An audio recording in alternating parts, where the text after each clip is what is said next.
بہرحال یہ ہے کہ نماز جنازہ ہو یا کوئی بھی نماز ہو، جو مقتدی امام سے آگے ہوگا اس کی نماز نہیں ہوگی۔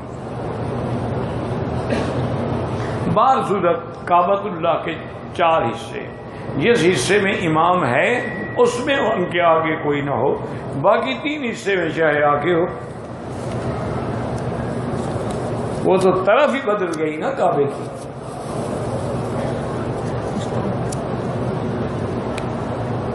عمرہ کرتے ہوئے دوران طواف کعبے کی دیوار کو چھو لیا تھا، کوئی حرج نہیں بھائی۔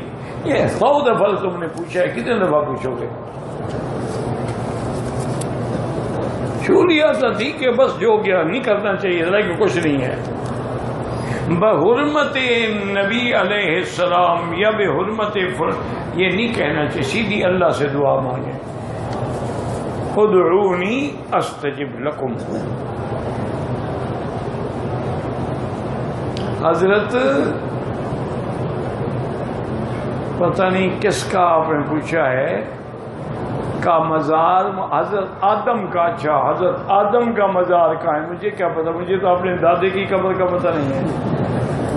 تم آدم علیہ السلام کی قبر ڈھونڈ رہے ہو؟ نہیں، قبروں کے بغیر آپ کا گزارا نہیں ہو سکتا کہ کعبے میں آگے بھی قبر ڈھونڈ رہا ہے۔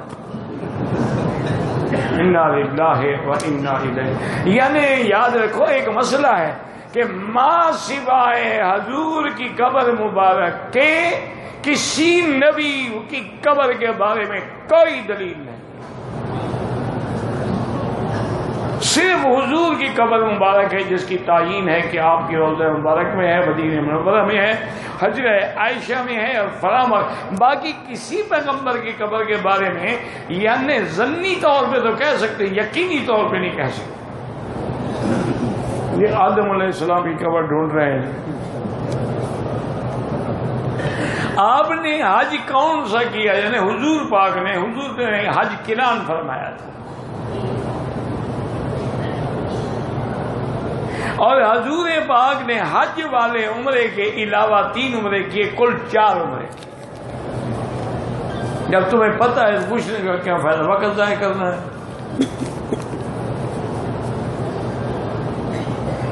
مسجد عائشہ سے مرد حضرات جو ہے وہ عمرہ کر سکتے ہیں۔ بی بی عائشہ سے پھر مرد روایت بھی کوئی نہ لیا کرے نا، جو حدیث کی روایت بی بی عائشہ کرے وہ نہ مانے آپ، کیونکہ وہ تو عورت ہے۔ اللہ کے بندے اگر اس جگہ سے صرف عورتوں کے لیے ہوتا، حضور فرما دیتے کہ عائشہ صرف تیرے لیے ہے۔ جب حضور نے پابندی نہیں لگائی تو پھر ہم کیسے لگا سکتے ہیں؟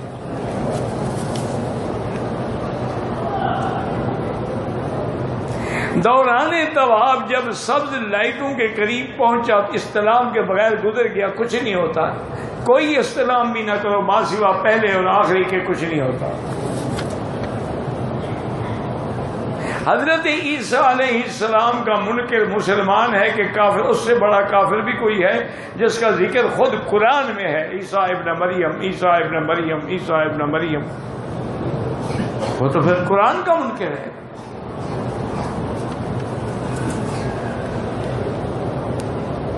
دوران طواف اگر مجبوراً حرم سے باہر جانا پڑے پھر طواف ابتدا سے کرے گا۔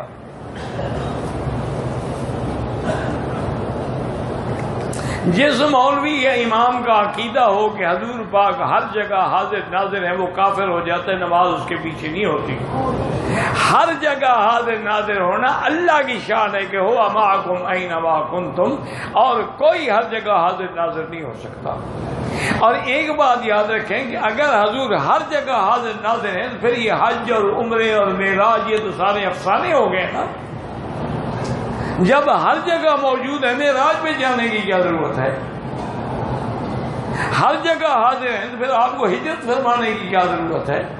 عقیدہ رکھو، جب حضور مدینے میں تھے تو مکے میں نہیں تھے، مکے میں تھے تو مدینہ میں نہیں تھے، اگر حضور مینا میں تھے تو عرفات میں نہیں تھے، عرفات میں تھے تو مینا میں نہیں تھے۔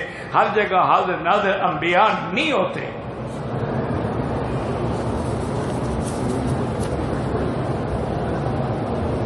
ایک طرح میں 8 استلام شروع کریں گے پھر ختم کریں گے، ہماری والدہ پاک عمرے کے لیے آئی ہے، رات 10 بجے ہوٹل پہنچی، طبیعت کی ناسائے وجہ رات کو عمرہ ادا نہیں کیا، سو گئی، عمر 85 سال ہے، کپڑا اوڑھ کے سو، کوئی حرج نہیں یار، 100 دفعہ تم نے پوچھا، یہ 4 دفعہ پہلے بھی پوچھ چکے ہو، کتنی دفعہ پوچھو گے آخر؟ تم نے قسم کھائی ہے مجھے تنگ کرنے کی؟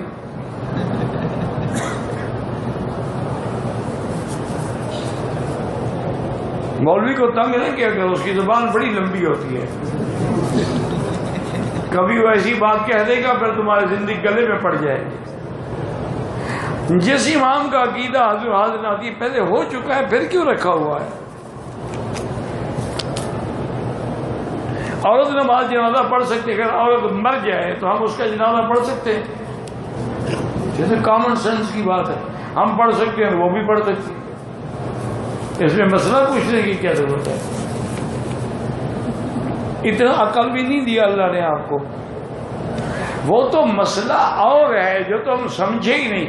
عورت جنازہ پڑھنے کے لیے گھر سے نہیں آ سکتی کہ صرف جنازے کے لیے وہ آئے جنازہ گاہ میں، اگر موجود ہے تو پڑھے گی۔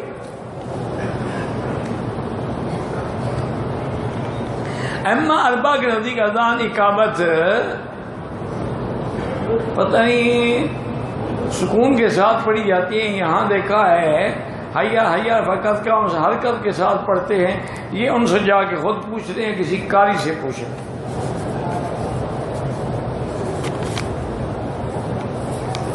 کس چیز کو تم سکون کے ساتھ پڑھتے ہو؟ اور یہ بیچارے حرکت کے ساتھ پڑھتے ہیں۔ لا حول، عربی زبان ان کی ہے یا تمہاری ہے؟ اسی سے اندازہ لگا لو کہ صحیح کون پڑھتا ہوگا۔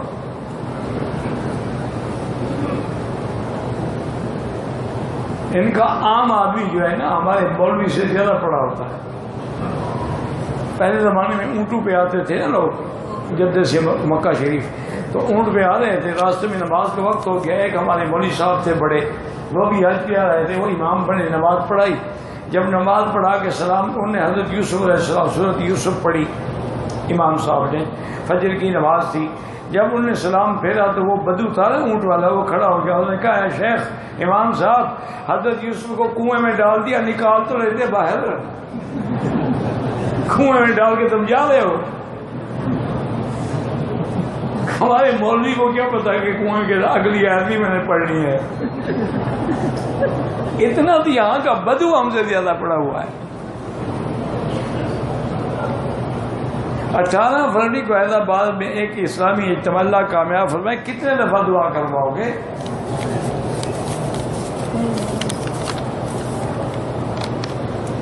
پہلے عمرے کا طواف کیا، صفا سے پہلے مزید طواف کرنا چاہ تو کر سکتے ہیں، لیکن مناسب نہیں ہے۔ اصول یہ ہے کہ پہلے عمرہ مکمل کرو، طواف صفا حلق، پھر جب موقع ملے طواف کرو، نہ ملے نہ صحیح، اللہ کے ہاتھ میں ہے۔ میری والدہ محترمہ فوت ہو گئی، اللہ مغفرت فرمائے،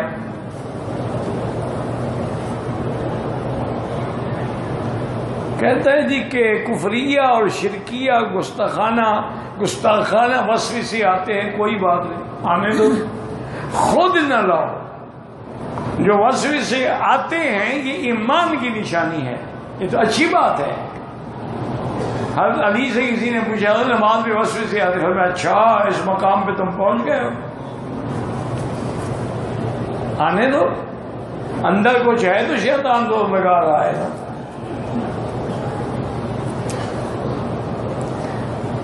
دشمنی کا مسئلہ ہے، کبھی پریشانی، اللہ پاک اصلاح پیدا فرما دیں۔ اللہم الف بین قلوبہم واصلح ذات بینہم واہدہم سبل السلام۔ یاد رکھو ایک آدمی تھوڑا سا جھک جائے نا تو صلح ہو جاتی ہے، اگر دونوں اکڑ میں کھڑے رہیں پھر صلح نہیں ہو سکتی۔ حضرت علی میاں ابو الحسن ندوی رحمۃ اللہ علیہ زندگی میں تشریف لائے تھے پاکستان، کراچی ایئرپورٹ پہ کسی نے کہا کہ حضرت آج کل یہاں سب جماعتیں آپس میں لڑی ہوئی ہیں، حتیٰ کہ دیوبندی بھی آپس میں لڑے ہوئے ہیں اور آزاد بھی آپس میں آپ کو اللہ نے مقام دیا ہے، صلح کروا دیں۔ فرمایا بھائی صلح تب ہوتی ہے جب بڑے میں شفقت ہو اور چھوٹے میں عزت ہو۔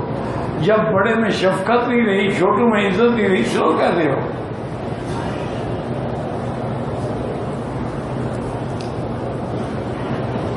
شوگر کے لیے کوئی وظیفہ بتائے، میٹھا کھانا چھوڑ دیں، 6 کلومیٹر روز چلا کریں، مجال ہے شوگر رہے۔ اس سے بڑا وظیفہ اور کیا ہو سکتا ہے؟ واک کا۔ یہ میں نے مذاق نہیں کرتا، یہ بھی حدیث میں ہے۔ صحابہ کرام نے حضور سے پوچھا تھا کہ شکونا بالضعف الی رسول اللہ صلی اللہ علیہ وسلم، انہوں نے کہا یا رسول اللہ ہم بڑے ویکنس میں کمزوری محسوس کرتے ہیں، اور میں علیکم بالنسل، تیز تیز چلا کرو۔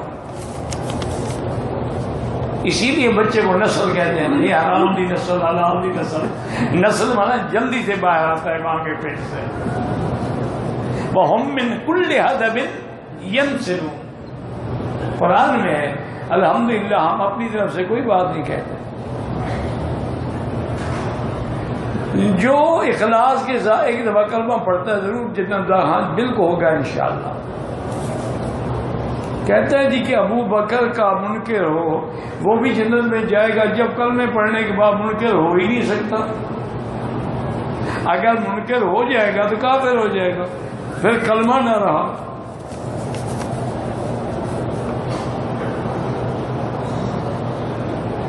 باب اسماعیل کے ساتھ کھڑے ہو کر جماعت کراتے ہیں، بہرحال وہاں آگے کھڑے نہ ہوا۔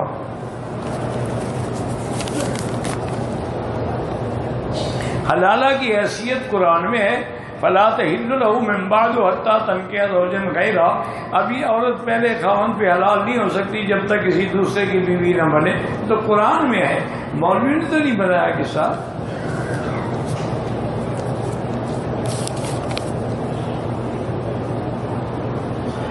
جرابوں پہ مسا نہیں ہو سکتا، چمڑے کا ہو، موزہ ہو، ٹھیک ہے۔ لیز پر گاڑیاں خریدنا بیچنا کیسا ہے مجھے لیز کا پتہ نہیں ہے، اگر بینک سے قرضہ لیتے ہو تو ناجائز ہے۔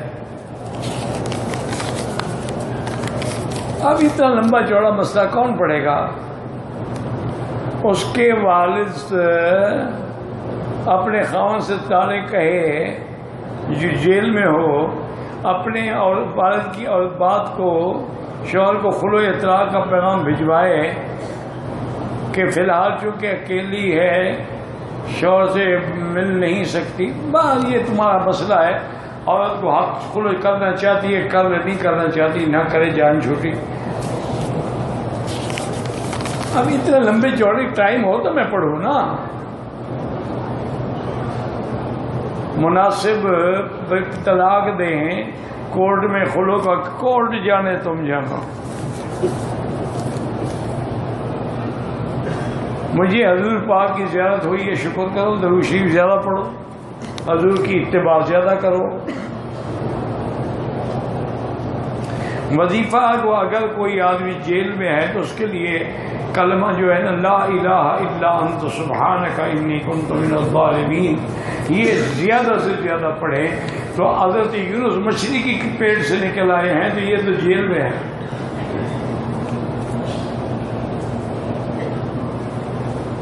صلاۃ اوابین عشاء کے وقت سے داخل ہونے سے پہلے، بعد مغرب کے بعد سے عشاء کے وقت داخل ہونے سے پہلے پڑھ سکتے ہیں، ویسے بھی نفل ہے، کیوں فرق نہیں پڑتا۔ میری بہن نے کسی جادو کے چھوٹی شادی ہو گئی ہے، اس کا رشتہ نہیں بنتا، 41 دن سود بقرہ کی تلاوت بھی کی ہے۔ تلاوت نہ کرو، ہیڈ فون لگا کے وہ سنے، اگر اس پہ اور جادو ہے تو ٹھیک ہوگی، جادو نہ ہو اور رشتے کی نہ ہونے کی وجہ ہو۔ بہرحال سورۃ الرحمن 3 دفعہ پڑھ کے دعا کرو، رشتہ ہو جائے گا۔ حرمین الشریفین کی زیارت کے لیے یہاں جب طواف کرو، صفا اور اللہ سے دعا مانگ کے جاؤ۔ حضور پاک نے 4 رکعت نماز سنت جو ہے 2 بھی پڑھی ہیں، 4 کر کے بھی پڑھی ہیں، دونوں جائز ہیں، جو مرضی ہے پڑھا کرو۔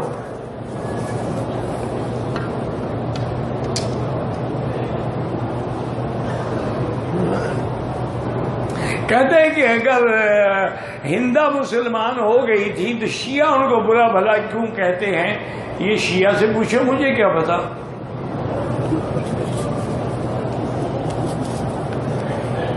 مسلمان ہو گئی تبھی شیعہ برا بھلا کہے گا نا، مسلمان نہ ہوتی پھر تو ان کی برادری میں ہوتی، پھر وہ برا بھلا کیوں کہتے ہیں؟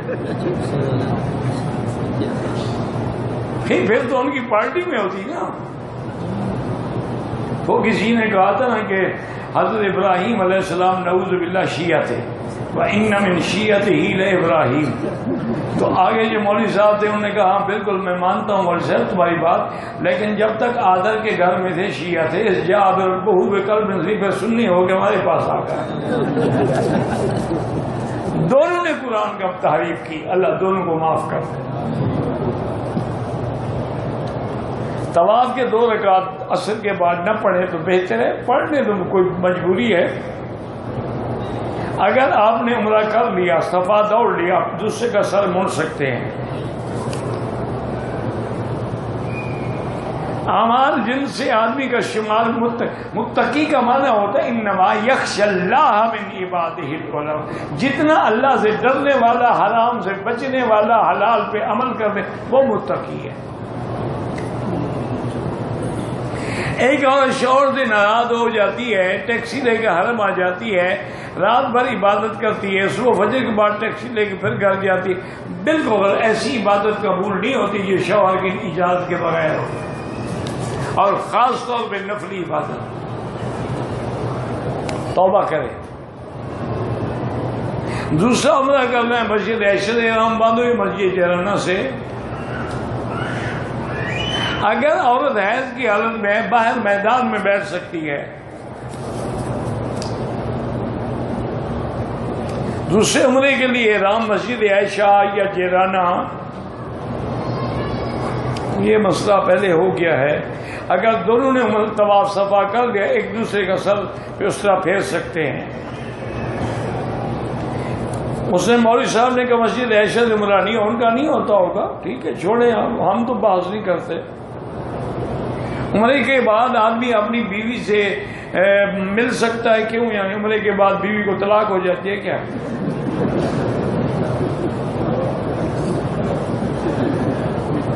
عمرے کے کھولنے کے بعد، عمرے کی تکمیل کے بعد ناخن کاٹیں، بالکل کاٹیں، مونچھیں کاٹیں نہ، لیکن اصول تو یہ تھا نا کہ پہلے کاٹ کے احرام باندھیں۔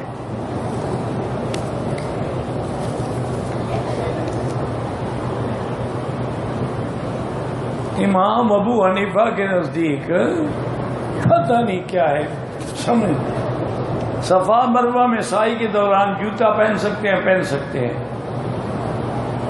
اگر پاکستان میں جہاز میں سوار ہونے سے بھی پہلے عورت کو حیض آ گیا، کوئی بات نہیں، اسی حالت میں وہ نیت کر لے، لبیک پڑھ لے، مکے میں آ کے ہوٹل میں بیٹھی رہے، جب پاک ہو عمرہ کر لے۔ ایک بار اتنا قصر کر لیا کہ بعد ایک پور سے کم ہو گئے، دوسرا اگر عمرہ کرے پھر مشین پھروا دے، تیسری دفعہ دوسرا پھروا دے۔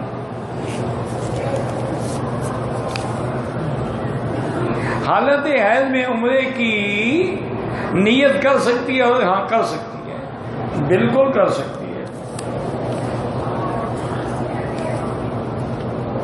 اگر جنازے کی ایک یا 2 تکبیریں فوت ہو جائیں تو جب امام سلام پھیرے تم جلدی جلدی اللہ اکبر کہہ کے سلام پھیرو۔ ہم ہندوستان سے آئے ہیں، ہماری سرکار کے لیے دعا کریں، اتر پردیش پتہ نہیں کیا ہے، بہرحال جو بھی مسلمانوں کا خیر خواہ ہو اللہ اس کو کامیاب کرے۔ باقی تم مسلمان نہ کٹھے ہو گے نہ کامیاب ہو سکتے ہو، ہم نے تو لڑتے رہے ہیں، وہ مسلمان کیا ہوا جو لڑے نہیں؟ جو لوگ مکے باہر سے آتے ہیں مسجد عائشہ سے عمرہ کر سکتے ہیں، مکے باہر سے کہاں؟ اگر میقات کے باہر سے آتے ہیں میں میقات سے باندھیں۔ پاکستان سے آیا احرام جدے آ کے پہنا، دم پڑ گیا، نماز قصر جو ہے 8 دن حرم میں 4 دن مدینے، بہرحال جب تک ایک جگہ 15 دن نہ ہوں آپ کو نماز قصر ہی پڑھنی پڑے گی۔ العمرۃ النفلیۃ افضل والطواف، الطواف افضل من العمرۃ النفلیہ، واللہ اعلم۔ اللهم صل على سيدنا محمد وعلى آل سيدنا محمد وبارك وسلم يا حي يا قيوم يا ذا الجلال والإكرام۔ اللهم اجعل لنا وللمسلمين من كل هم فرجا ومن كل ضيق مخرجا ومن كل بلاء عافية۔ اللهم فرج هم المهمومين، نفس كرب المكروبين، واقض الدين عن المدينين، واشفنا واشف مرضانا ومرضى المسلمين۔ یا اللہ بیماروں کو شفا عطا فرما، یا اللہ ظاہری باطنی روحانی جسمانی نفسانی بیماریوں سے بچا، یا اللہ بے حیاؤں کو حیا عطا فرما، بے اولادوں کو اولاد صالح عطا فرما، یا اللہ جن کے گھروں میں بچیاں ہیں ان کے رشتے آسان فرما، یا اللہ بے روزگاروں کو روزگار عطا فرما، یا اللہ قرض داروں کے قرض عطا فرما، یا اللہ حرمین الشریفین کو قیامت تک فتنے سے محفوظ فرما، یا اللہ مسلمان کشمیر میں ہیں، فلسطین میں ہیں، عرب میں ہیں، عجم میں ہیں، ان کی جان مال آبرو عزت کی حفاظت فرما، یا اللہ جتنی دین کے ادارے ہیں، مساجد ہیں، مدارس ہیں، ان کی حفاظت فرما، یا اللہ دین کے کام کرنے والوں کی حفاظت فرما۔ ربنا آتنا فی الدنیا حسنۃ وفی الآخرۃ حسنۃ وقنا عذاب النار۔